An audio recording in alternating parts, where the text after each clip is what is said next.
eu sou o Ivan Giacomassi, membro da Perfix Consultoria, e hoje nós vamos conversar sobre as etapas que você precisa cumprir para desenvolver o seu plano de cargos e salários. Passos básicos e que muitas vezes fogem da atenção até de profissionais experientes. Quando você for iniciar o seu projeto de cargos e salários, o primeiro ponto que você precisa ter em mente é que isto é um projeto. O que eu quero dizer com isso? Se isso é um projeto dentro da sua organização, você tem que estar preparado para executá-lo, ter um plano de trabalho. Isso, plano de trabalho. Eu preciso formalizar que nós estamos dentro de um projeto de revisão do plano de cargos e salários, entender quem são os stakeholders, quem são aqueles que vão contribuir para o nosso projeto, quem são os pontos-chave, então com que áreas eu vou interagir, qual é o jogo de interesses que eventualmente dentro da organização será trabalhado, porque possivelmente nós temos áreas que têm grandes expectativas de carreira, áreas que estão se queixando de que estão defasadas, áreas que estão propondo a criação de novas posições. Então eu preciso ter muito claro qual que é o meu mapa, né? Por onde eu vou caminhar e quais são os interesses que estarão envolvidos, né? Porque os agentes que vão participar do projeto podem tentar me influenciar em algum momento. Eu preciso entender o que está rolando, qual que é a intenção desse pessoal, se eles vêm para contribuir com o projeto, se é para a defesa do interesse próprio, e eu tenho que ter o meu posicionamento. Preciso definir quem é o patrocinador desse projeto. Então eu estou desenvolvendo, mas eu preciso ter a retaguarda de alguma figura com autoridade aqui dentro, para que ela me ajude na tomada de decisão, para que nós tenhamos a força para executar o cronograma previsto. E é isso mesmo, cronograma. Temos que desenhar as etapas previstas e prever em que momento elas irão acontecer, de uma forma realista, nem acelerado demais e nem muito lenta. Uma vez que eu tenha o meu plano de trabalho, aí eu vou trabalhar nas etapas, né? E aí, pensando do ponto de vista técnico como consultor, particularmente a primeira coisa que eu entendo que é necessária no seu projeto é a definição de uma coisa que nós chamamos de arquitetura de cargos. O que é essa arquitetura, né? E que muita gente escorrega feio na hora de pensar nessa etapa do plano de cargos e salários. Na arquitetura, você vai determinar algumas diretrizes para aquilo que nós vamos chamar grosseiramente de classes funcionais. Isso mesmo. Quando eu digo assistente, eu espero que isso seja diferente de analista. Quando eu falo analista, eu espero que isso seja diferente de um auxiliar. Independente se é o analista financeiro, de marketing, de comunicação, de compras, analista jurídico, todas essas posições podem ser classificadas de forma geral como analistas. Então, o que caracteriza um analista? Você tem que ser capaz de responder essa pergunta. Quais são os skills que um analista deve ter, independente da área de atuação? Quais são as habilidades, em termos de comunicação, em termos de trabalho em equipe, em termos de uma liderança técnica, de capacidade de autodesenvolvimento? Você pode pensar em vários soft skills, inclusive, imaginar o que caracteriza o perfil médio de um analista. Assim como o perfil médio de um assistente ou de um auxiliar, de um supervisor, de um coordenador, de um gerente. O que diferencia essas posições? Isso é a nossa arquitetura de cargos. Quando eu tenho clareza disso, eu posso partir para a próxima etapa, que é realmente o entendimento da estrutura vigente, a estrutura que existe hoje.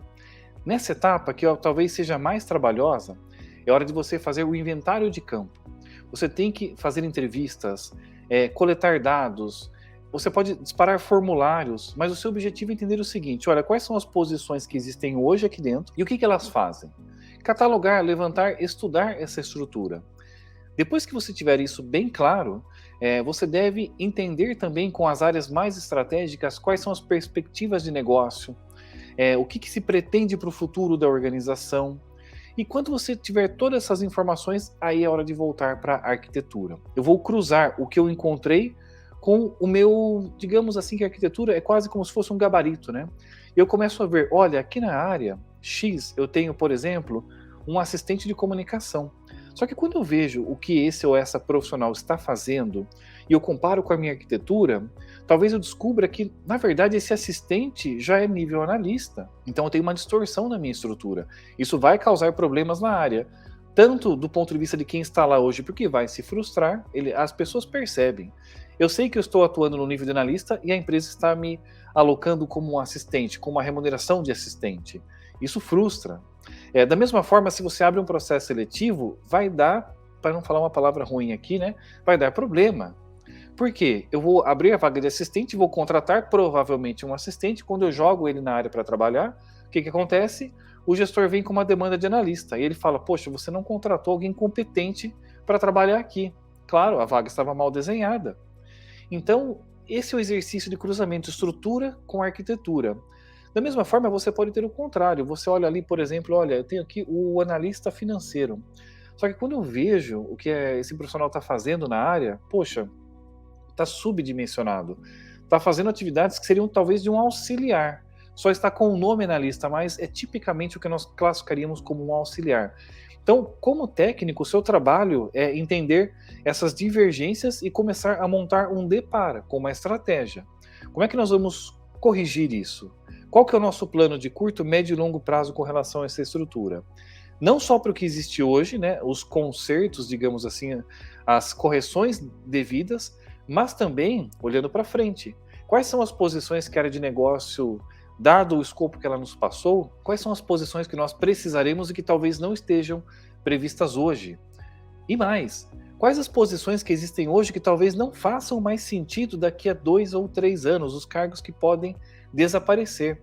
Então, isso tem que ser muito bem pensado nessa fase. Depois, nós vamos fazer o desenho dos perfis ajustados e entender quais são os enquadramentos necessários.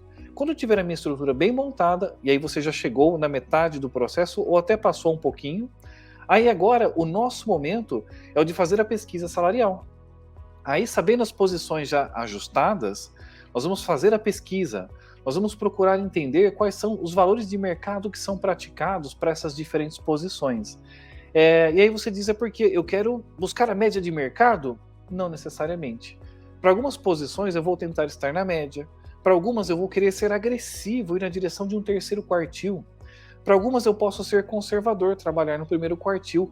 Então é entender o mercado e saber me posicionar em relação ao mesmo. Depois disso, finalmente é hora de nós fazermos o estudo de impacto financeiro para entender entre a pesquisa feita, o posicionamento que nós entendemos que é o ideal e aquilo que nós temos hoje, qual é o tamanho do nosso gap? Será que nós estamos sobrepagos, subpagos? Quais são as posições mais críticas? E aí, arrematando, vem o plano de implantação. Então, legal, nós temos um cenário bem desenhado, nós temos que entender qual é a nossa estratégia de implantação. Em quanto tempo nós queremos ter esse plano colocado para rodar? Não precisa ser no mês seguinte. É uma implantação parcial? Vamos resolver isso em 3 meses? Em 12 meses? Em 24 meses? Não sei. Isso tem que ser discutido dada a gravidade do cenário encontrado, a perspectiva de negócio que a instituição tem, de receita, de gestão, de fatores que podem dificultar, questões jurídicas, relações sindicais. Tem muita coisa aí que pode tumultuar essa migração e exigir um plano de implantação ou migração de longo prazo.